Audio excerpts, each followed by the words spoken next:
Welcome to another episode of the Impossible Life Podcast. I'm your co-host, Nick Surface, and I'm looking across at a man who has never gone on a journey of self-discovery because he's always known who he is, and that it's everyone else who was lost. That's right, friends, the former Navy SEAL, Garrett Unkelbach, a man whose full name has the initials GPS for a reason. Deep great. cut here. Most people don't know your full name is Garrett Paul Simon Unkelbach. So, none of that last part is true, but it'd be a lot cooler if it was.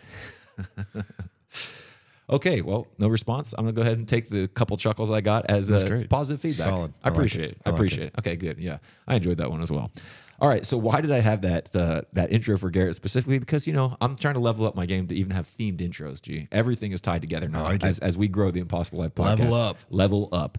And so what we're talking about today, this is like, man, I get excited about all our episodes, but man, this one, I'm speaking from personal experience. The power of being able to change your own personal story in relation to your identity is different level. Like that's what we're going to be covering today, is really looking at so much of identity is tied to a story. If you've ever met somebody with a great identity, a little clue for you, we have somebody on this podcast who has a really strong identity. That's what people are attracted to, is great stories. Yeah, exactly. Yeah, exactly. We all love to hear about Steve Jobs. We all love to hear, about George Washington and all the, the people these people that have shaped society in massive ways. And you want to know, well, hey, what's their backstory? Like, was there something different? I think when people ask for that backstory, a lot of times they're searching for like little marks of greatness. We actually had dinner with a Impossible Lifer, and it was interesting to me because his wife's brother was a piano prodigy. Like from a young age, no one in their family played piano, and this kid got discovered at 3 years old, and literally her whole family moved from Chile to America ultimately because of this kid's exceptional talent. We love stories like that. Guess what? There's not many of them. Right. So if you weren't a child piano prodigy, don't worry. This episode's for you because this is going to give you a lot of skills. So I think when people we love those stories like you talked about famous people. What people want, like they want to have this epic like story background of this is who I am. Like we talk about how people want to be the chosen one. They want to be Neo. Well, there's, of course, one of the greatest movies of all time, Gladiator. Oh, 100%. And just there's this scene where I think everybody wants to be Maximus Decimus Meridius and have that scene where they're like, who are you, Spaniard? Reveal yourself. Yeah. And, of course, we all, if you don't know. To face your enemy in Mortal Kombat. Yeah, exactly. Declare yourself. To face the guy that killed your family.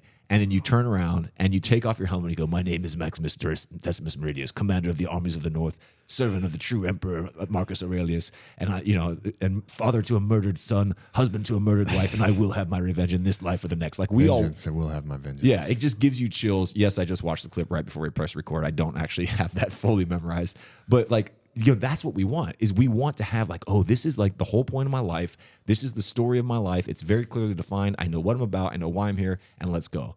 And wouldn't that be great if we all had that? And how many people actually have that? Almost nobody. Well, one of the things that I've observed in my good friend Garrett Unkelbach. It's interesting how you see it a lot in Hollywood. When you see a strong identity, a lot of times it's attached to a strong emotion. Yes. Like a revenge. Oh, yeah. Very good. I'm blanking on the name of it, but I love the movie with Gerard Butler, right? His revenge movie, right? It's a great movie.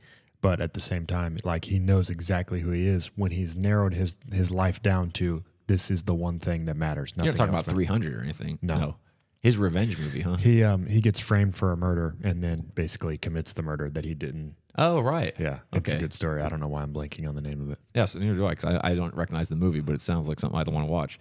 But yeah, you're right. I mean, and it is. It's very clear. Now, Law-abiding citizen. Okay. Well, here's the problem. What happens once he gets his revenge? Now I don't know who I am anymore. Right. And so that's where it's like, it's great for a little storytelling if you want to sit down and watch a 2-hour movie, but your life is going to be a lot more than 2 hours. So the fortunate thing is I've observed Garrett. Garrett has an exceptional, strong.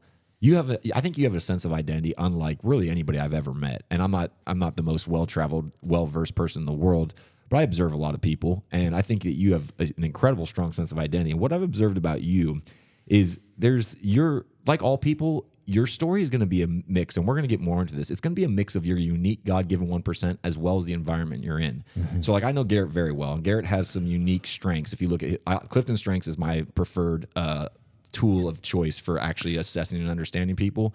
And Garrett's very strong in command, competition, strategic thinking, ideation, and individualization. Self-assurance. So that's what it was, self-assurance. Right, yeah.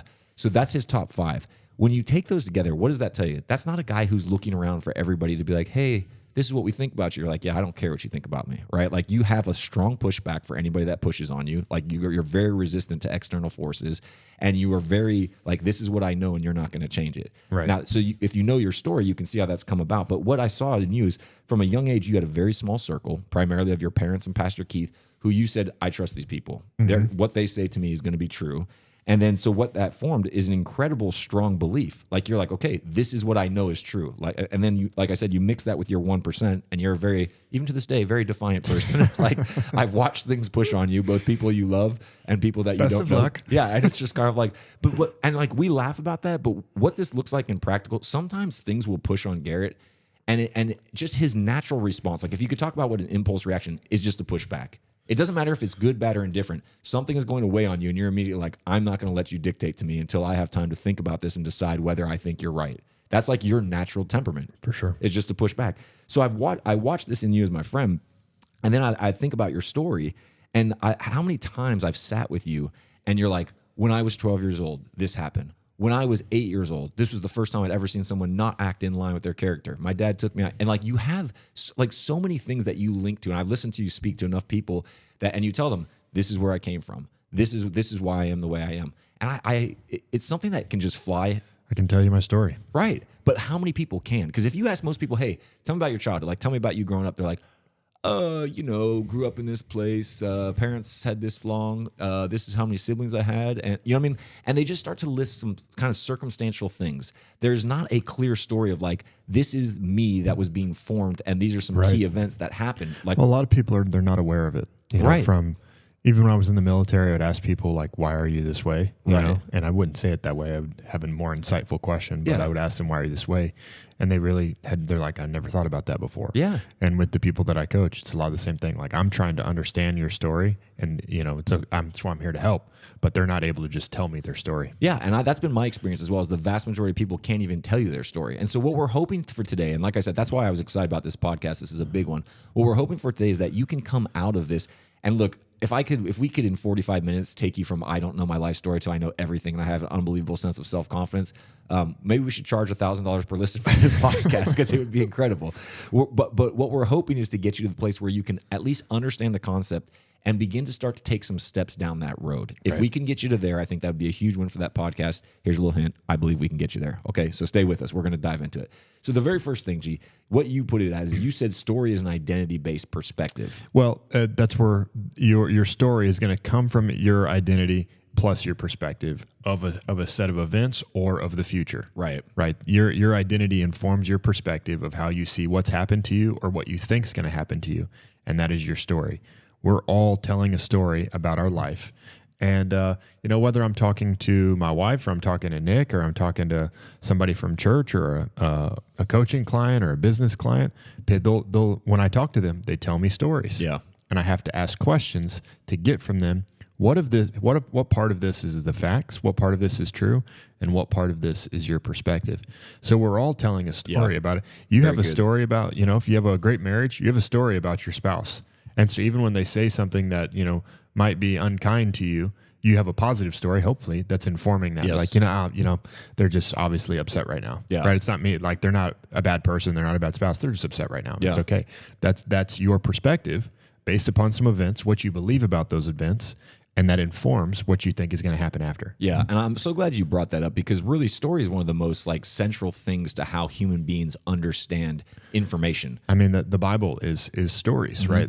Some of the greatest historical documents, they're stories, and what you remember about history are the stories. Yep, for sure. Yeah, if someone's like, what year did this battle happen? That's where I tell people to start with the Bible. Right. It's like, can you tell the story of the Bible? Right, the overarching. What's God do? What's the 30-second story of the entire Bible? Yeah, that's actually a really good place to judge your understanding. I mean, and that's one of those things that whether you've read the Bible one time or you're a theologian, written your own, books on the Bible, and you've read through the Bible thousands of times, you're going to continually update what you would say the story of the Bible is. Yeah. My summary would sound similar to the summary of, someone who's very educated at that, but he would also have some points to his story that I probably don't have. Right. And we see people in the Bible do this. When Stephen was getting stoned as the martyr, what did he do? He walked them from all the way back from their forefathers up to the time now. And then once he got to the part about how they messed up, that's when they didn't like it. So I say that to say, and this is where God also, like, people experience this in your life where God rewrites your story. Yeah, big where time. it's like, man, this insert horrible traumatic event happened to me as a child. And I struggled with that for a long time. But now I look back and I see what God was doing.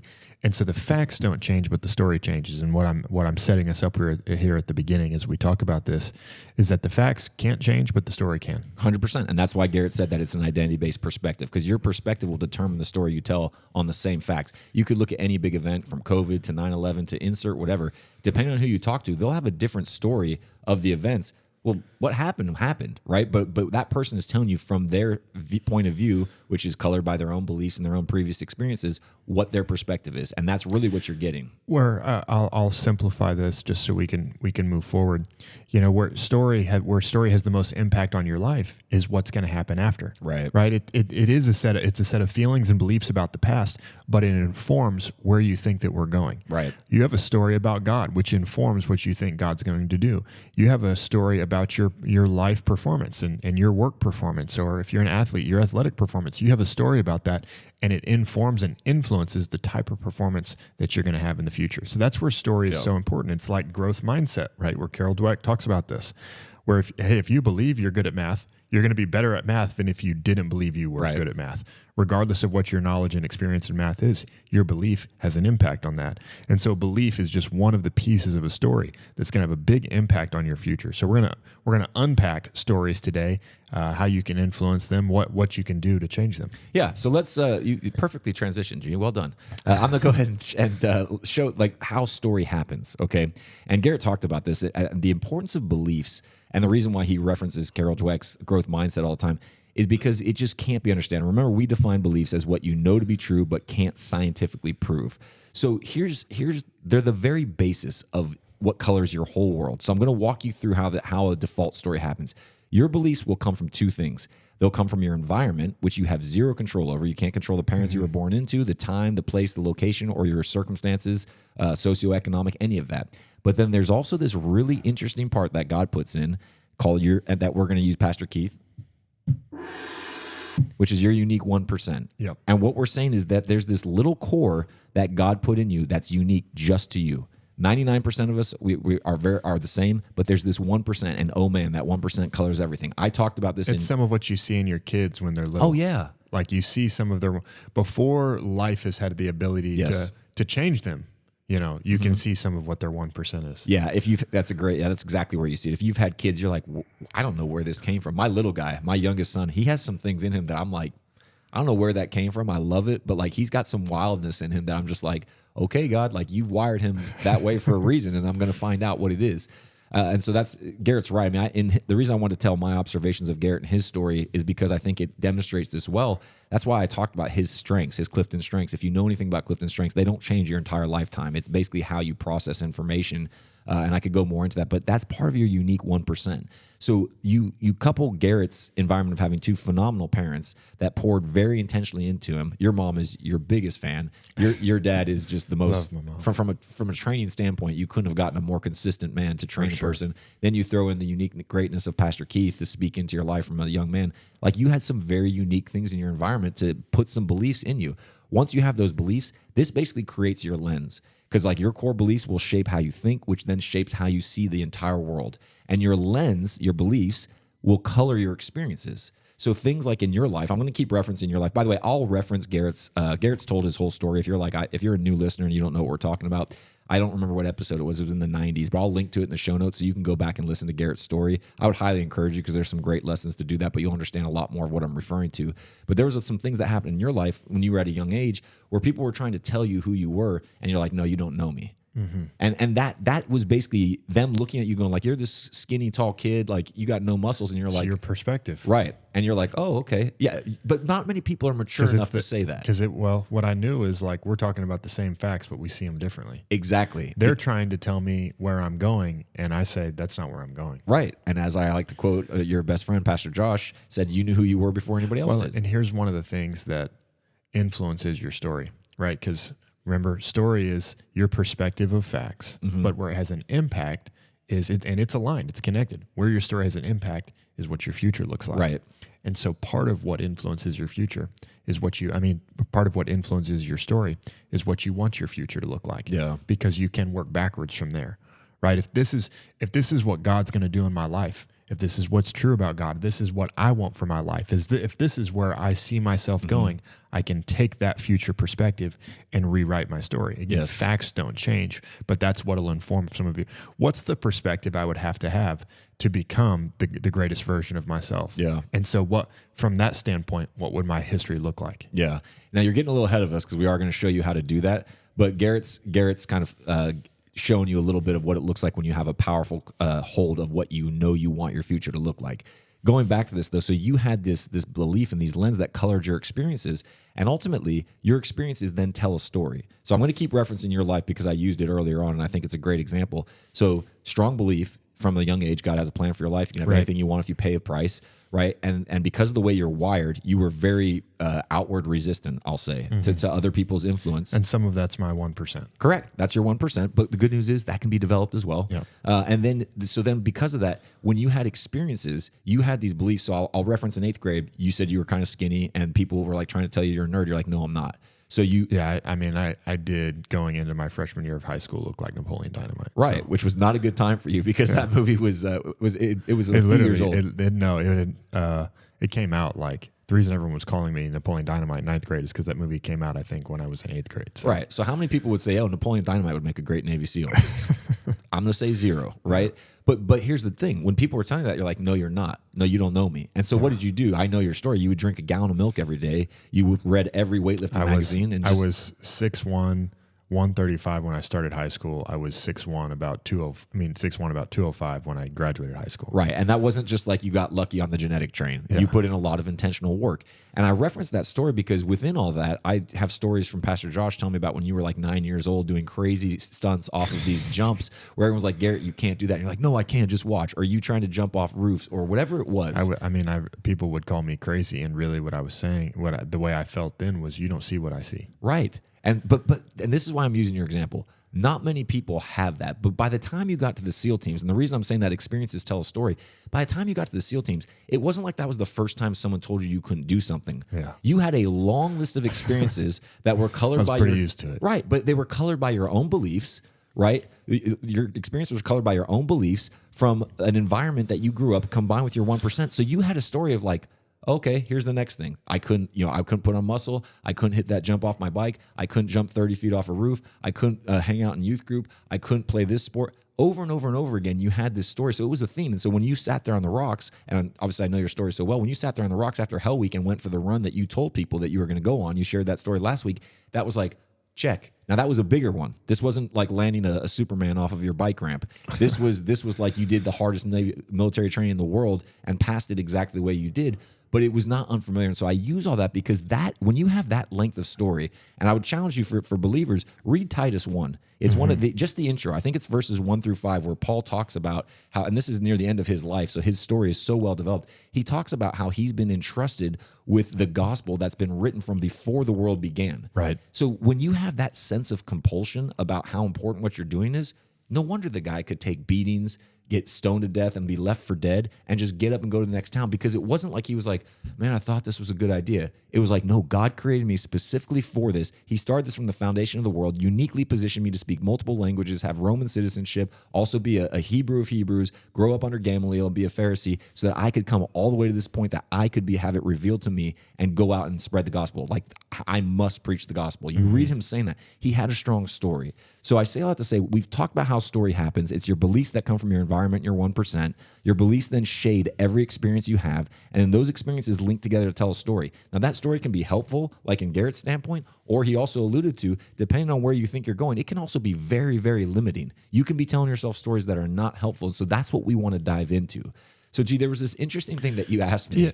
Yeah. Do you want to share something there? Yeah, well, I want to talk about, so I was sharing this with Nick. There's a psychological element that gives a good framework to how you see some of your story. Yeah. And this is a part of our setup to take us to where, we're going to show you how to influence your story, Yeah. right? And help write it in the right direction.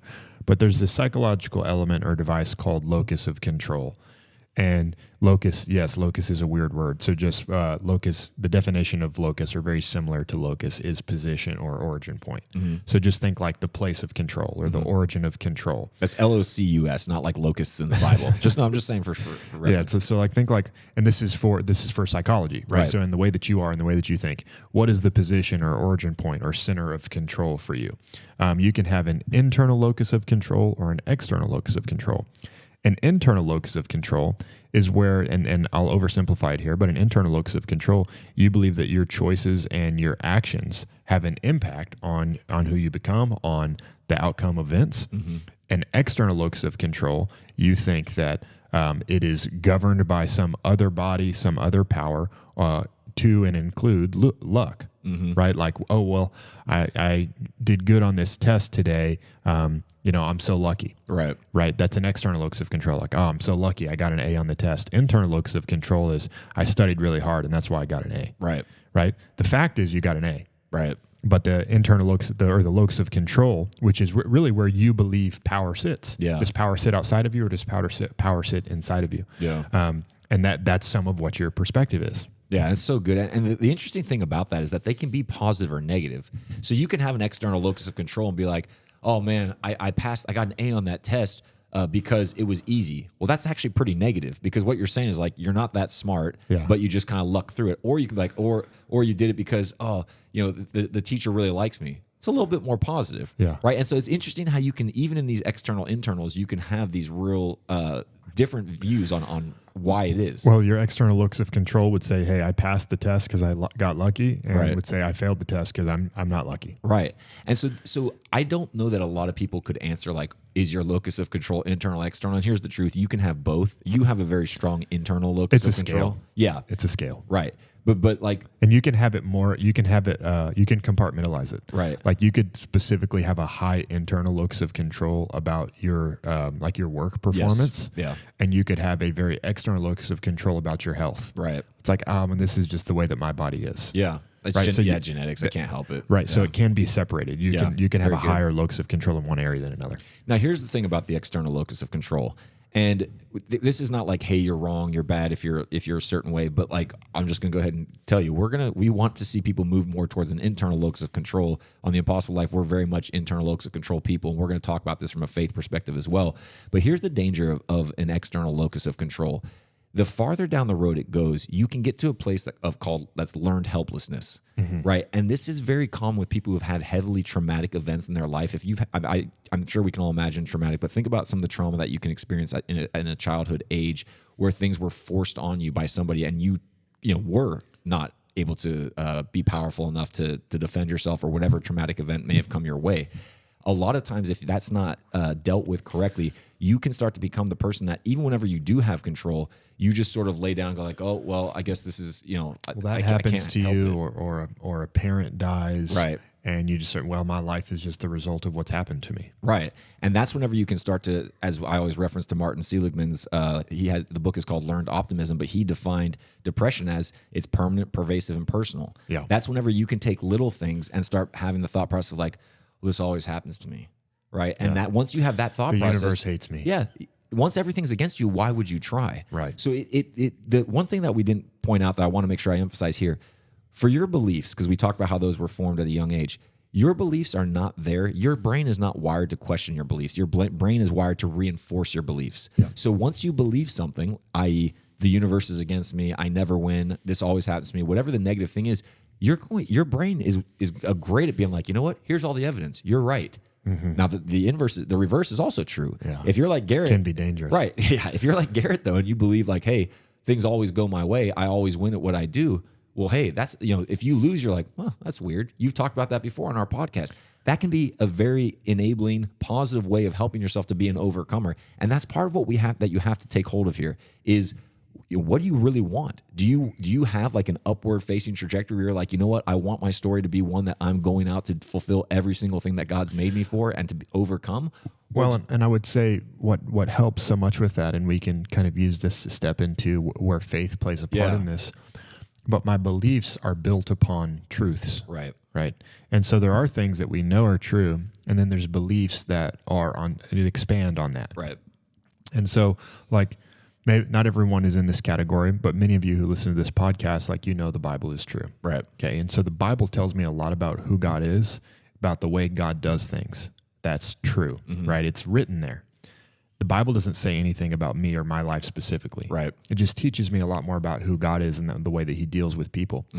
And so I could, and there are people who believe the Bible is true, but do not believe that God has a great plan for their life. Right. Yeah. Very good. Right. It's not that they say it's untrue. And if you question them on it, they'd be like, well, I know you're right, but they don't operate with that belief. Right. And so what's going to help you have strong beliefs is where you can connect them to truth. Right. Very good, G. Yeah. Like I don't just like the beliefs that I have for my life aren't just like fairy tales that I made up. Like, it's a good story. Let's see how that plays out. Yeah. Yeah.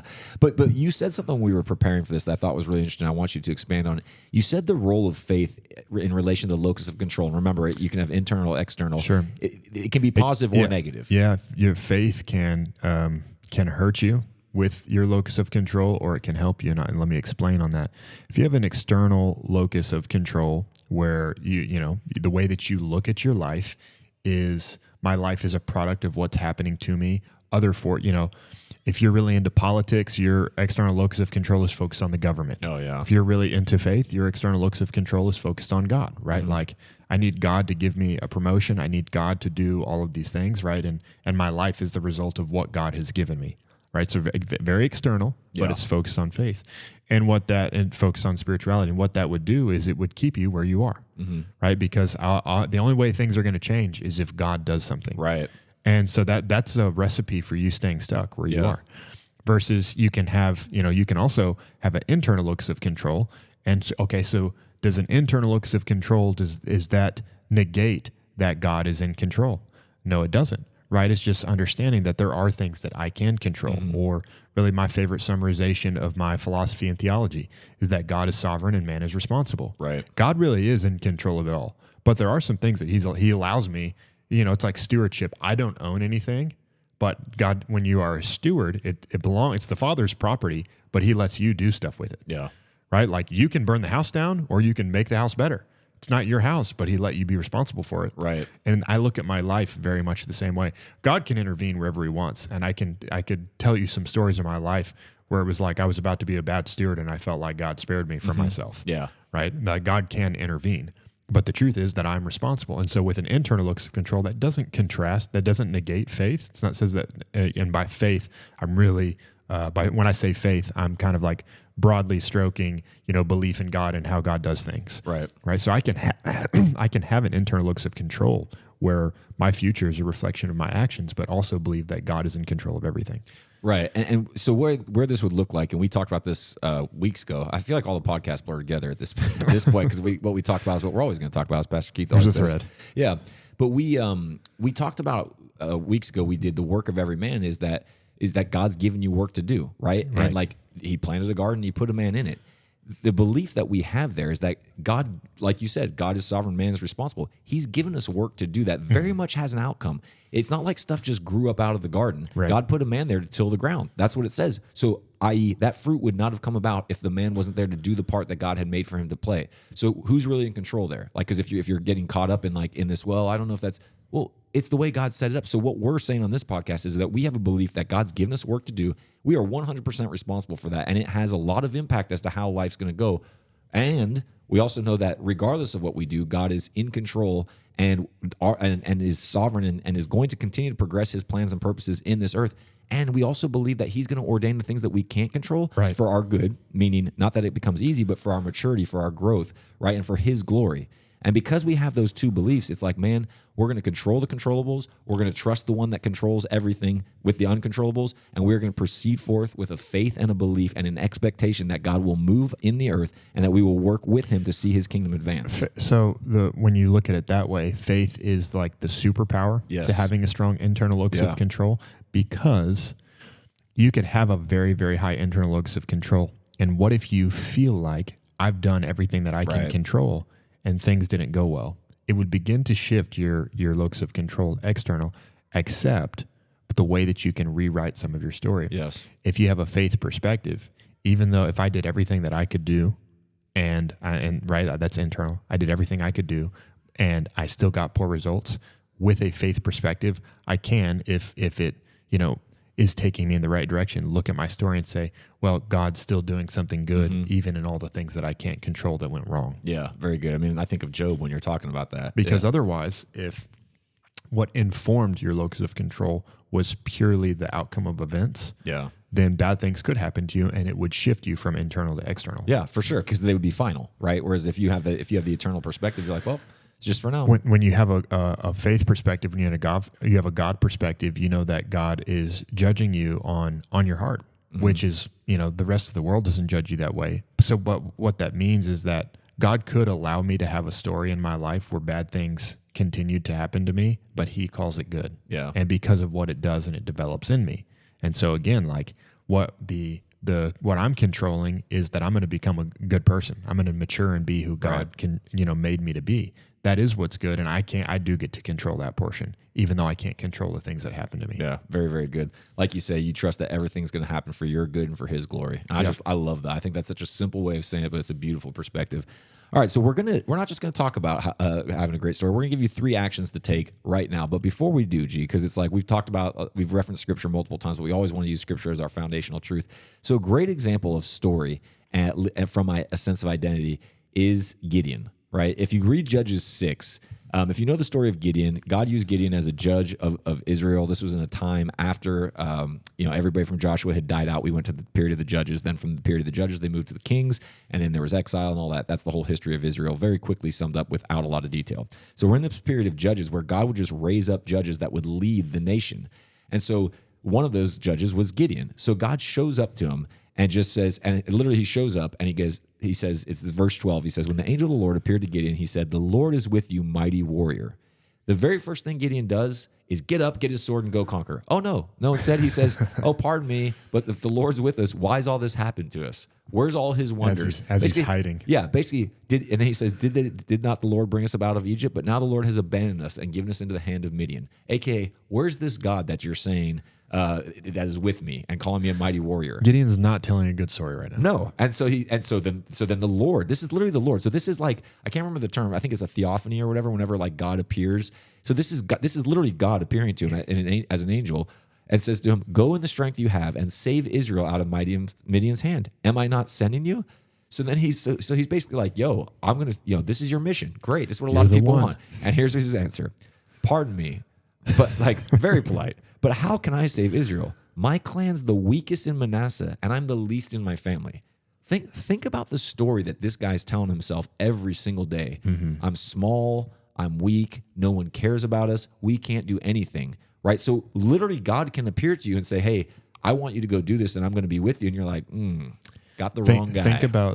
Zoom out real quick on what Gideon said. This is who I am, so this is what will be. Right. Very good, G. Yeah. Power of the story, right? Yep. He can already see where his life is going. Now, we're not going to tell the whole story of Gideon because I really just wanted to highlight that part. If you know about this later on, he reduces down to 300 men from all that they had based on how they sipped the water. And they go and they have a great battle and a huge victory that was 100% attributed to the Lord being with them because they had such small numbers. But something that's interesting is that Gideon goes on, and when he's later on, whenever he captures people, they describe him as looking like one of the sons of the king. Mm-hmm.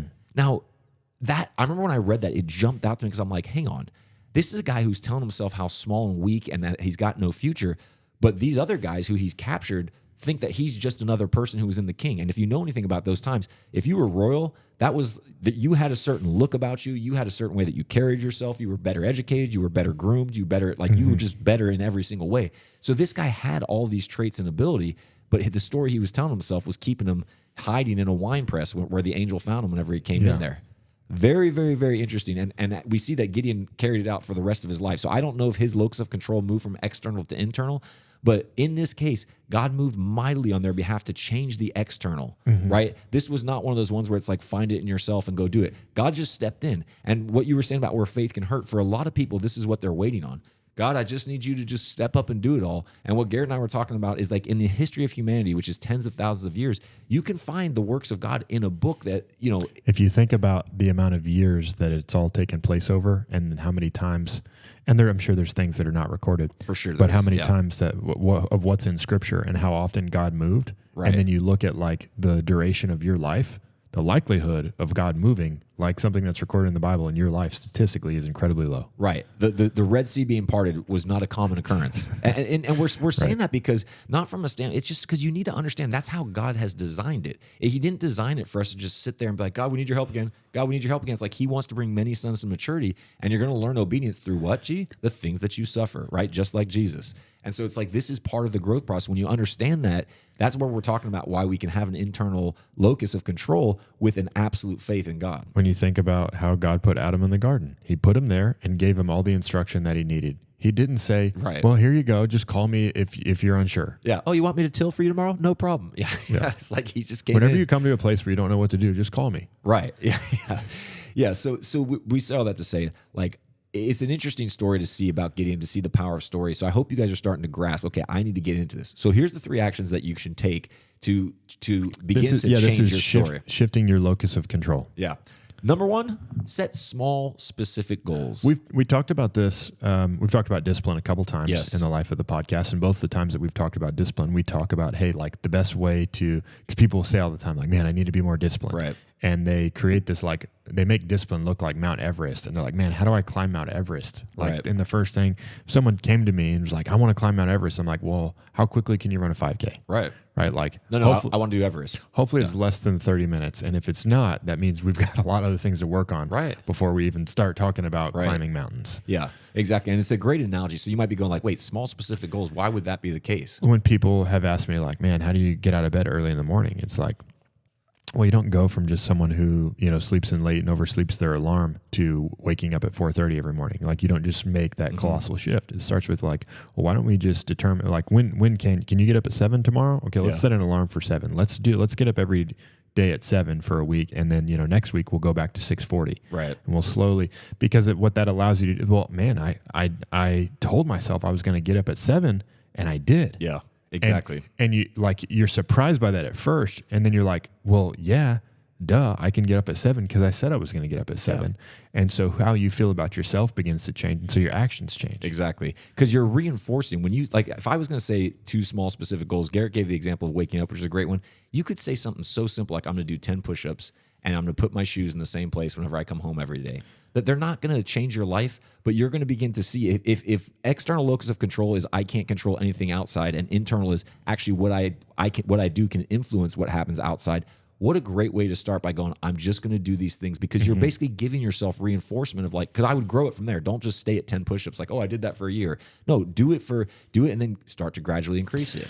And that's how you're going to grow, and you're going to start to reinforce this. And you might be going, well, wait, I want to shift my story. Well, you got to start by giving yourself the belief that what you can do internally will shift what happens externally. So that's where you can build that base foundation. At first, it doesn't feel like much. No. It's like, well, I wasn't trying to get up at 7. I'm trying to get up at 4:30. Right. It's like, but we've made progress. Exactly. And if you can make progress, then you can increase the level of progress that you make. You can grow in that, and then eventually get to where you want to be. Yeah. And so that's the power of just the small little thing. James Clear talks about that in a little bit different way in Atomic Habits. He talks about cues and triggers and things that, like, help create momentum for you. If you look at that on a macro perspective, that's kind of how some of this works, that if you'll just start with some of the small things that you can do, it'll help move you closer to the things you feel like are out of your reach. Yeah, very good. Now, this next one is actually whenever you can start to get into changing the story, and this is reframing is the term that we'd use. It's very much a cognitive behavioral therapy term. You don't have to love CBT the way I do to understand it. What this is basically Garrett talking about how it's an identity-based perspective is what story is. This is you starting to look back. We've talked about this before on this podcast. This is you beginning to look both back and also in the present day at what's going on in your life, and really starting to question, like, to ask some questions of yourself of what you can control, right? Because a lot of times you'll have some traumatic experiences from your past and you're telling yourself a certain story, not realizing that that story is 100% based on the interpretation you had at the age you were at. So like if something rough happened to you when you were 12 years old, you're going to be seeing it from that 12-year-old's vantage point in your head, and you're still going to have that same story. And you have to take hold of it and go like, okay, I'm not going to let a 12-year-old tell me how my life is going to go. I'm going to stop and I'm going to say, okay, what can I control? Well, I was 12 in this hypothetical situation. There was a lot of things that happened that actually I couldn't do anything about at the time. Here were the people that were involved in that. What were they doing? This is how I interpreted it at the time. Maybe they were dealing with this. Maybe this thing happened because they had hurt in their own life, because somebody, caused trauma to them, XYZ. And now actually I don't want to do that. So now I'm going to take this from this happened to me, and because I got hurt, the world needs to hurt, to actually, because I got hurt, I'm going to make sure nobody else has to deal with this. And I'm going to change the way that I treat other people. It's a very, very different take on it. We mentioned this earlier on story, but story is about facts, and more specifically, what a story is it's a set of facts and the order and the level of importance that you give to those facts. Yeah, very good. So, order and level of importance. Another way of saying that is what you focus on, right? And so if you focus on, if you had a difficult conversation with somebody and what they said hurt your feelings, the more you focus on your hurt feelings, the worse of a person they are. Right. Right. But if you begin to focus on, well, why are they telling me this? Like, is there actually some growth that I need to go through? Is there something that I'm not seeing? Are they trying to inform me or give me information that I don't have? If you focus on that, you'll feel less like they hurt your feelings. Yeah. So what you look at, what you focus on, has a big impact on why you believe something happened to you. If something wet hits the back of your head and you turn around and you see somebody holding a water gun, you're going to think they shot you. If something wet hits you on the back of the head and you look up and see a bird, you're going to think that bird, left something on top of your head. Right. So what you focus on is really going to inform why you believe and what you believe has happened to you. Yeah, very good. And I hope you can see how you can do that both in the past and in the present to reframe. Because we have a natural, all of us have I wouldn't say all of us, 99% of people have a natural defense against reframe, because we have a natural defense against delusion, right? We want to see things correctly. Yeah, very good. But in our desire to see things correctly, what happens is we really just go down the same trail that we've been down many times, which is an emotional trail. Mm-hmm. And so we frame everything emotionally. And because there's a natural barrier within all of us against delusion, I don't want to be crazy. I don't want to say things, or, you don't want to be that viral clip on the internet of that girl last year saying this dude is not real. You remember that? No, I don't. Oh, there was a huge viral clip. The girl basically did drugs on an airplane, and then she's screaming on the airplane and saying that the guy sitting next to her is not real. And everyone's like, you are crazy. It's kind of what delusion looks like. Yeah. You can't see reality. And so we all have a natural resistance in us from a healthy way, right? Just like you have there's something it doesn't feel like a normal thing to poke yourself with a knife, right? You're trying to do it and you can't. Our body works the same way on delusion, because it's a survival mechanism if we can't actually see reality clearly. And so when you begin to reframe, you're gonna struggle with that. It's man, I just feel like I can't do this. And what would allow you to make those shifts is if you can give yourself some other information that'll change the way that you feel about that thing. Very good. Right? If you've ever had to sew yourself up or cut yourself, for an actual need, it's hard to damage yourself. But when you can tell yourself, I've had to sew myself up before. It's man, this is actually for my good. When I can do that, it allows me to make an action that my body's fighting me on. Yeah. And so I said to say, what'll help you move through a reframe, what'll help you overcome the delusion resistance, is if you have something that you can hold on to, man, this is true. For me, it's a lot of that's faith. This is who God says I am. Yes. And so that's what allows me to overcome that delusion barrier to reframe my situation. Yeah, very good, G. That was excellent. I would say as well, when you're looking at these things and if you were to say, hey, what's the story of my life?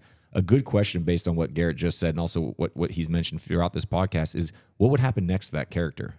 It's really powerful. You asked a question actually at our Firestarter event that really kind of unlocked me a little bit. You said if you were playing yourself as a video game character, what should your character be doing?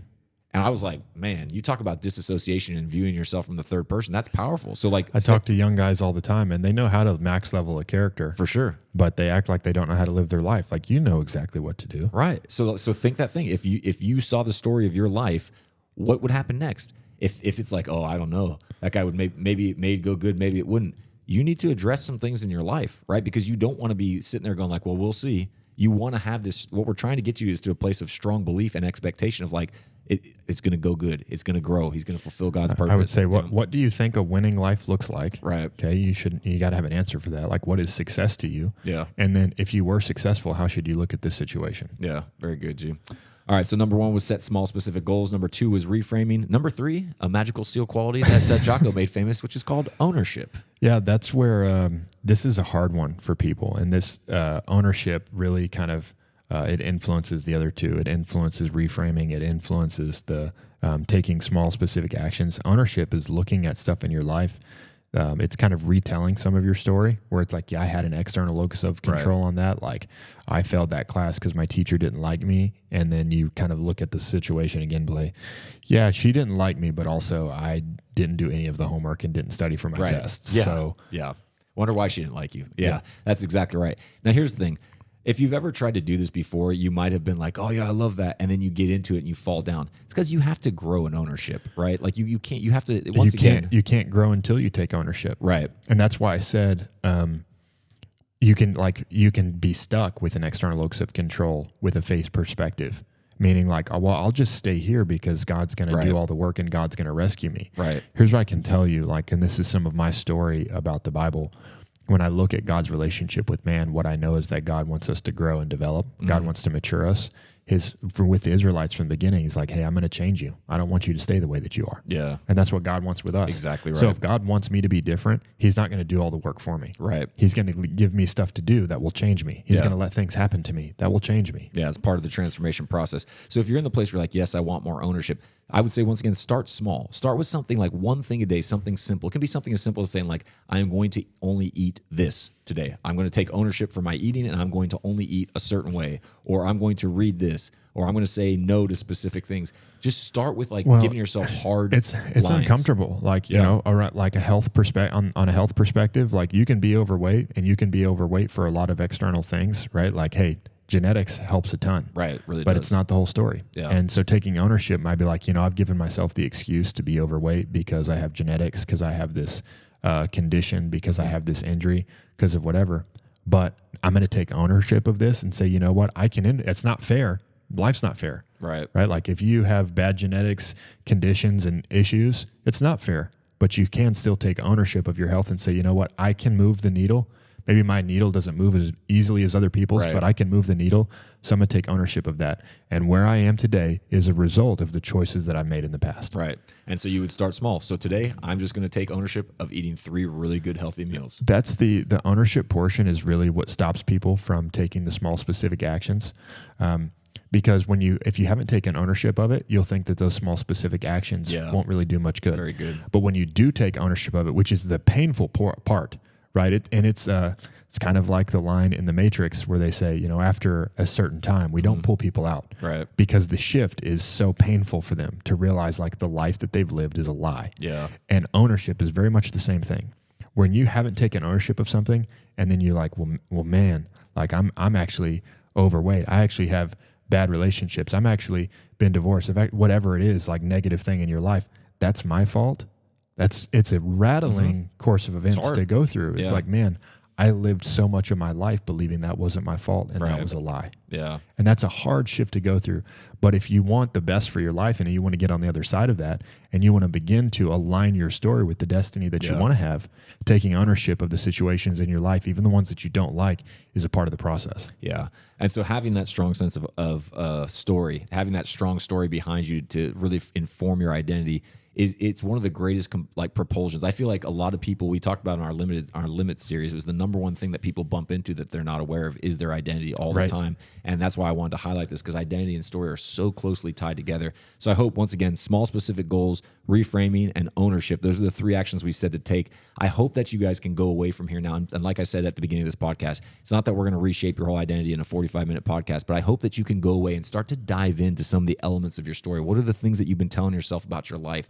What are all the understated beliefs that have been informing your opinions about where you're going, why you're the way that you are, and the force of history or expectation that's behind you from your story that compels you to act the way you do on a day-to-day basis. I hope you can take hold of that, combine it with faith, understand who God says you are, and change that story to be one that serves you, one that enables you, one that causes you to live way beyond your own means and trust in God and go out and truly fulfill the purpose that he has for you.